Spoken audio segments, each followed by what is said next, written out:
जब लोग ये सवाल करते हैं, मैं अभी भी यहाँ क्यों हूँ?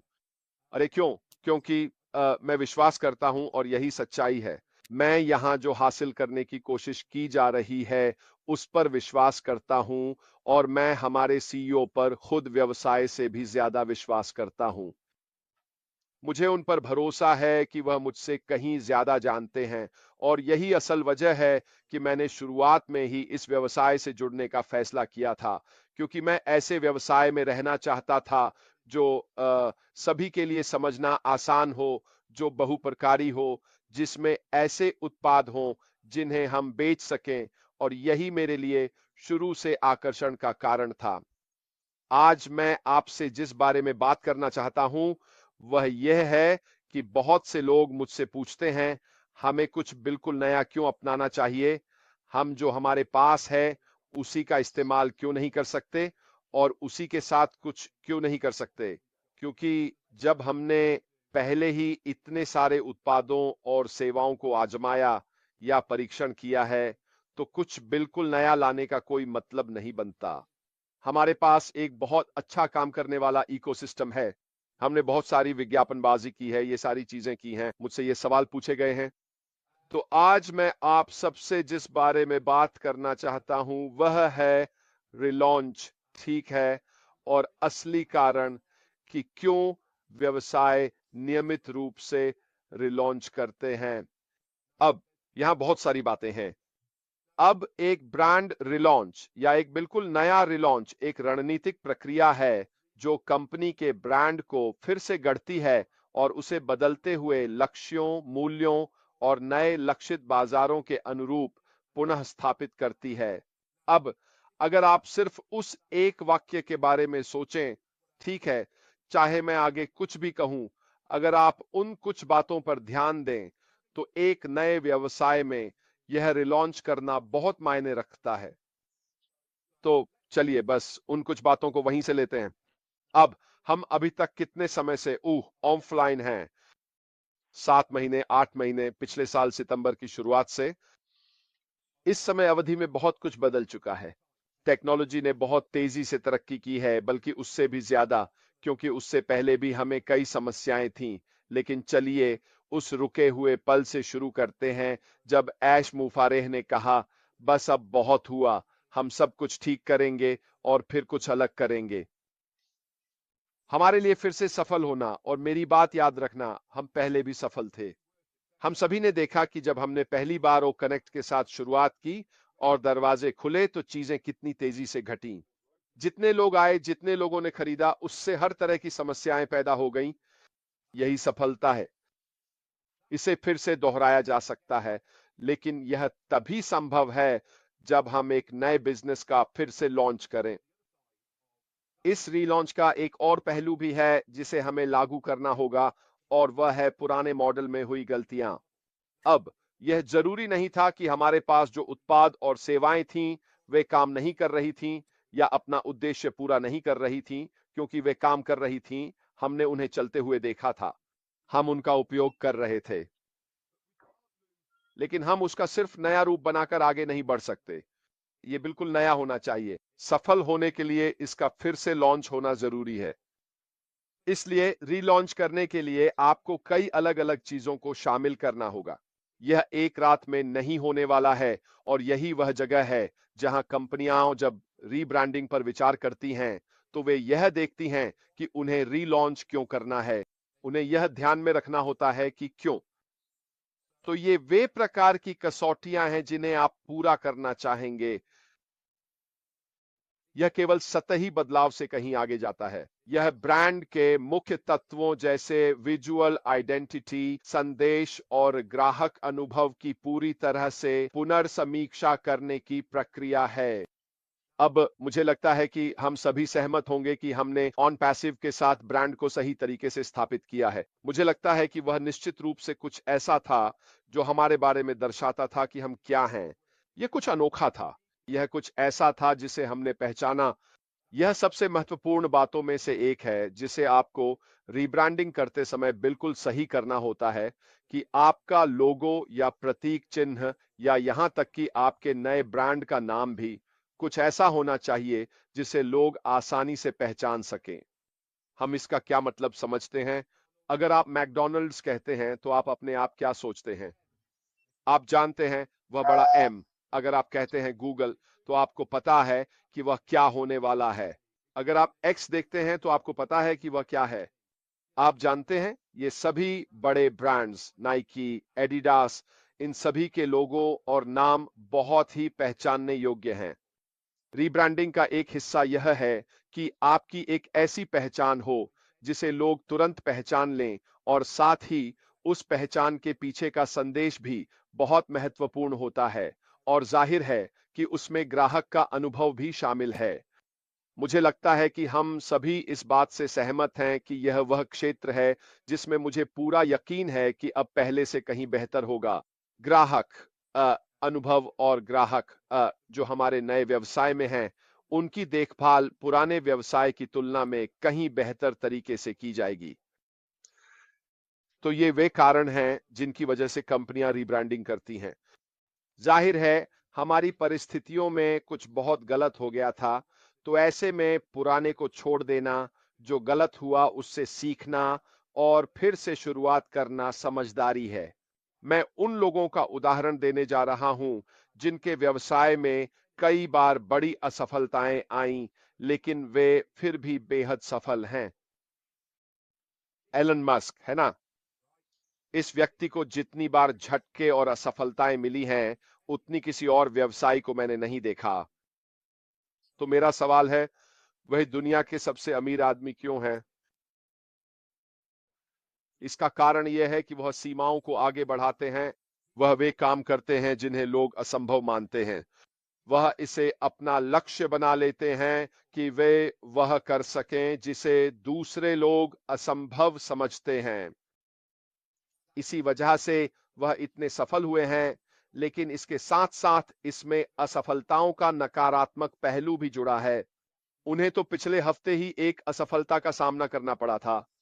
उन्हें कई बार असफलता मिली है और भी बहुत कुछ हुआ है, लेकिन जब वह सही कर लेते हैं तभी असली बड़ी कमाई शुरू होती है। और यही वजह है कि वह दुनिया के सबसे अमीर आदमी हैं, क्योंकि कई कोशिशों के बाद उन्होंने आखिरकार सही किया। क्योंकि यह सब कुछ इतना नया है, इतना क्रांतिकारी है और बाकी सभी से बहुत आगे है, कोई और इसे कर ही नहीं सकता। इसलिए लोग उन सुविधाओं के लिए एलन के पास जाते हैं।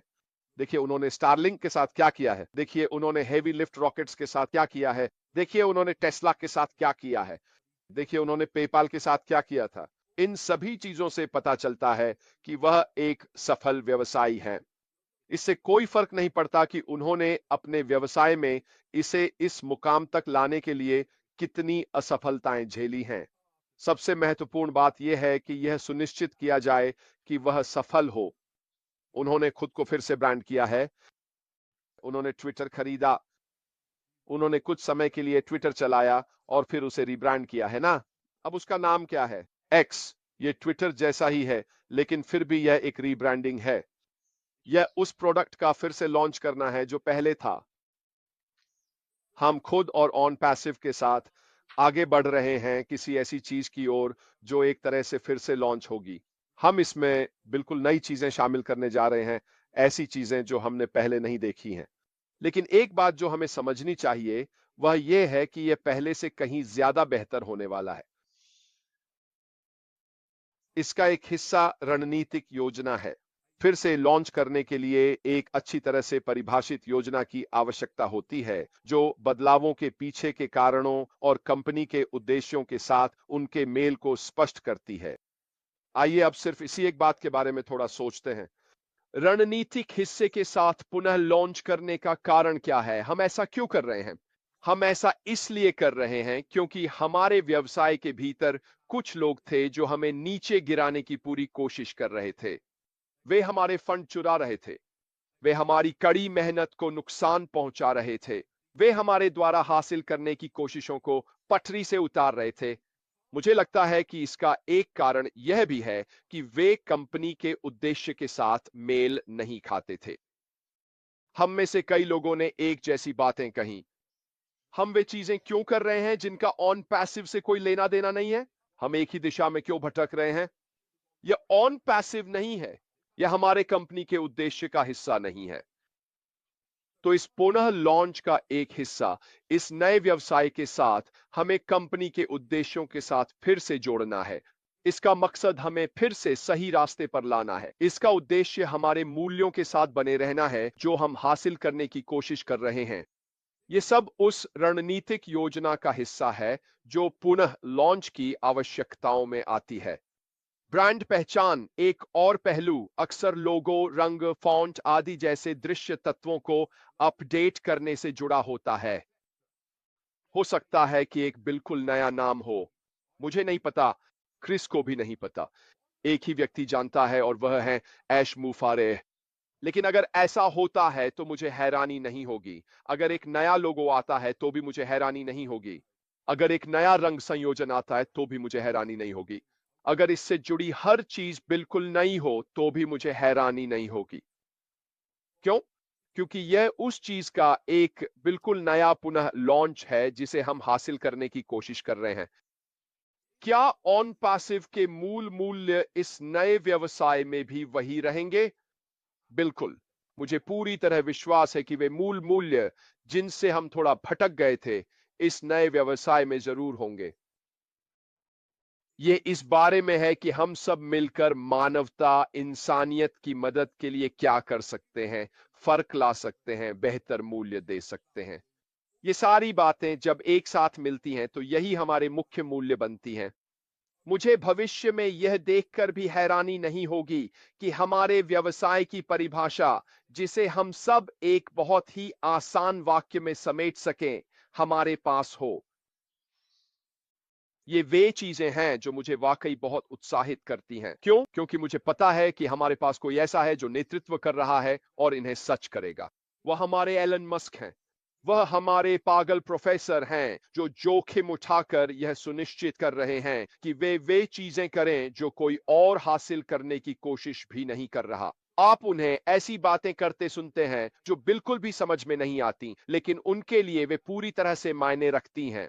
वह इंटरनेट पर, खासकर व्यापार के मामले में, हमारी सीमाओं को आगे बढ़ाने की कोशिश कर रहे हैं। वर्तमान मानकों को क्रांतिकारी रूप से बदलना, अस्थिर करना और बाधित करना ही उनका उद्देश्य है। यही वह चीज है जो फर्क लाएगी। आप बहुत भाग्यशाली हैं क्योंकि आप इसका हिस्सा बनने जा रहे हैं। और अगर आप नकारात्मकता या उन लोगों से प्रभावित होते हैं जो कहते हैं कि यह नहीं हो सकता, तो क्या आपको नहीं लगता कि एलन मस्क को यह सब जीवन भर झेलना पड़ा है? क्या आपको नहीं लगता कि उनके सामने हमेशा नकारात्मकता की दीवार खड़ी की गई? वह क्या करते हैं? वह पलटकर सामने देखकर उनसे कहते हैं, अब देखो मैं क्या करता हूं। क्या आपको नहीं लगता कि हमारे सीईओ भी बिल्कुल वही कर रहे हैं? वह भी ठीक वही कर रहे हैं जो एलन मस्क ने इस नए बिजनेस को खड़ा करने के लिए किया था। हमें अपने ब्रांड संदेश और बाजार में उसकी स्थिति को भी फिर से परिभाषित करने की जरूरत है। यह हमारे नए बिजनेस में सफलता के लिए बेहद महत्वपूर्ण है। हमें अपने ग्राहकों के सामने पूरी तरह स्पष्ट होना होगा कि हम क्या हैं और कौन हैं। याद है, हम पहले बात कर रहे थे कि अब ग्राहक उन चीजों के लिए ज्यादा पैसे देते हैं जिनके मूल्यों की उनके खुद के मूल्यों से समानता होती है। हम रोजाना ऐसा करते हैं। मैं खुद भी ऐसा करता हूं। मैं अपनी सब्जियां स्थानीय फार्म शॉप से खरीदता हूं क्योंकि मुझे पता है कि वो ताजा हैं, ऑर्गेनिक हैं। वो ऐसे स्रोत से आती हैं जो मेरी कुकिंग की जरूरतों और इच्छाओं से मेल खाता है। इसीलिए मैं थोड़ा ज्यादा पैसे देता हूं। लोग हमेशा प्रोडक्ट्स या सर्विसेज खरीदते समय ऐसा ही करते हैं। अगर कोई चीज उनके व्यक्तिगत विश्वासों से मेल खाती है तो वे खुशी खुशी थोड़ा ज्यादा पैसा देने को तैयार रहते हैं। इसी वजह से आजकल बाजार में उस संदेश का होना बहुत जरूरी हो गया है। ग्राहक अनुभव। किसी भी रीलॉन्च के समय आपको अपने ग्राहकों के समग्र अनुभव को बेहतर बनाने का लक्ष्य रखना चाहिए। मुझे सच में लगता है कि हमने ऑन पैसिव इकोसिस्टम, ग्राहक सेवाओं आदि से बहुत सारे सबक सीखे हैं और यही वह मुख्य तत्व है जिसे हम नए बिजनेस में देखने वाले हैं, यानी ग्राहक अनुभव। लक्षित दर्शक, लक्ष्य बाजार और उसकी बदलती जरूरतों को समझना किसी भी सफल रीलॉन्च के लिए बेहद जरूरी है। मुझे लगता है कि हमने ये बात लगभग पूरी तरह से समझ ली है। हमें पता है कि ग्राहक क्या ढूंढ रहे हैं। हम उनकी जरूरतों को पूरा करने वाले हैं। याद है ऐश ने क्या कहा था? अगर उन्हें किसी चीज की जरूरत है तो हम उसे बनाएंगे। हमें पता है कि हमारे उत्पादों और सेवाओं के मामले में ग्राहक क्या चाहते हैं। हम ये सुनिश्चित करेंगे कि हमारे पास सबसे बेहतरीन, क्रांतिकारी और कम कीमत पर बेहतर मूल्य वाली चीजें हों। यही बात फिर से हमारे नए बिजनेस के उद्देश्य के साथ मेल खाएगी। और आखिरी बात यह है कि एक रीलॉन्च के लिए बदलावों की घोषणा और प्रचार करने के लिए एक व्यापक मार्केटिंग और संचार योजना की आवश्यकता होती है। अगर हम ऐसा होते हुए देखें जब हम आगे बढ़ना शुरू करेंगे तो मुझे कोई हैरानी नहीं होगी। मुझे हैरानी तब होगी अगर हमारे पास किसी न किसी रूप में कोई बड़ी बड़ी मार्केटिंग कैंपेन न हो या ऐसा कुछ न हो जो हमारा नया नाम, अगर कोई है, सबके सामने रख दे। यह भी रीलॉन्च के समय बहुत महत्वपूर्ण होता है। तो संक्षेप में, हम अगले चरण में जहां जा रहे हैं वह किसी विशेष कारण से और एक निश्चित उद्देश्य के तहत किया जा रहा है ताकि हम आगे की प्रक्रिया को बेहतर, यह इसलिए किया जा रहा है क्योंकि इसकी आवश्यकता है। यह इसलिए किया जा रहा है क्योंकि तकनीक आगे बढ़ चुकी है और हमें अपने उत्पादों या सेवाओं को वहां लाना और आगे बढ़ाना है जहां हम थे। इसे करना समझदारी है। अगर आप इसके पीछे के सिद्धांत को देखें तो यह तर्क संगत है। लेकिन सबसे महत्वपूर्ण बात यह है कि मैं पूरी तरह से मानता और विश्वास करता हूं कि जहां हम जा रहे हैं वह पहले से कहीं बेहतर होगा। परिवर्तन अनिवार्य है। हमें इसे अपनाना चाहिए और इसके साथ आगे बढ़ना चाहिए। अब और आपको इस बात को लेकर बहुत बहुत उत्साहित होना चाहिए कि वह हमें क्या देने जा रही है। नई दिशा उसे आने दो। ऐश माफारा को लाओ, उस नई दिशा को लाओ। हम सब इसके लिए उत्साहित हैं। पुरानी दिशा की बात करें तो देखो, मेरी कार उतनी अच्छी नहीं चल रही थी। वह 10 साल पुरानी थी। मैंने क्या किया? मैंने एक नई दिशा में कदम बढ़ाया और एक नया ट्रक खरीद लिया। सोचने का तरीका वही है। अगर कुछ खराब है तो आप उसे ठीक करते हैं। अगर आप आगे बढ़ रहे हैं और कुछ टूट जाता है तो आप उसे ठीक करते रहते हैं। अगर आपके रास्ते में जो भी चीजें आ रही हैं वे यहाँ वहां टूटती रहती हैं तो आप क्या करेंगे? क्या आप बस बैठकर रोएंगे? क्या आप इसके लिए कुछ करेंगे? ऐश माफारा ने बहुत मुश्किलों का सामना करते हुए कुछ बनाया है। हमारे लिए एक साधन, एक व्यवसाय तैयार किया है। कुछ ऐसा बनाया है जिसके बारे में मैं हर दिन बात कर सकता हूं, जो मुझे पूरी तरह से उत्साहित कर देता है। और रेड, मार्टी और बाकी सभी लोग भी इसके बारे में बात कर रहे हैं। हम यहां हैं क्योंकि हम उस पर विश्वास करते हैं जो वह कर रहे हैं। ठीक है? हम यहां हैं क्योंकि हम समझते हैं कि वह क्या कर रहे हैं। आप सब यहां हैं क्योंकि आप एक बेहतर जीवन चाहते हैं। आप सब यहां हैं क्योंकि हम चाहते हैं कि दुनिया बदले। हम एक ऐसी कंपनी है जो दुनिया को बदलने जा रही है और मुझे फर्क नहीं पड़ता कि कोई क्या कहता है। अगर आप इसके बारे में नकारात्मक हैं तो यही मेरा जवाब है आपके लिए। ये कंपनी ऐश माफारा, बड़ा दिल, बड़े लोग, और सोचिए क्या, हम इसे पूरी तरह आगे ले जा रहे हैं। हम इसे अपनी जिंदगी से भी आगे ले जाएंगे। यह आपके बच्चों, आपके पोते पोतियों, आपके परपोते पोतियों के लिए भी चलता रहेगा और यह आगे बढ़ता ही रहेगा। और कोई भी, मेरा मतलब है कोई भी, आपको और आपके परिवार को कभी नहीं भूलेगा। दुनिया में कोई भी ऐश माफारा को कभी नहीं भूलेगा। और मैं बस इतना ही कह सकता हूं कि हम इसका हिस्सा हैं। मैं खुश हूं। रेड रैडफोर्ड भाई, यहां आकर हमें जोश दिलाने के लिए धन्यवाद। मैं इसकी सराहना करता हूं।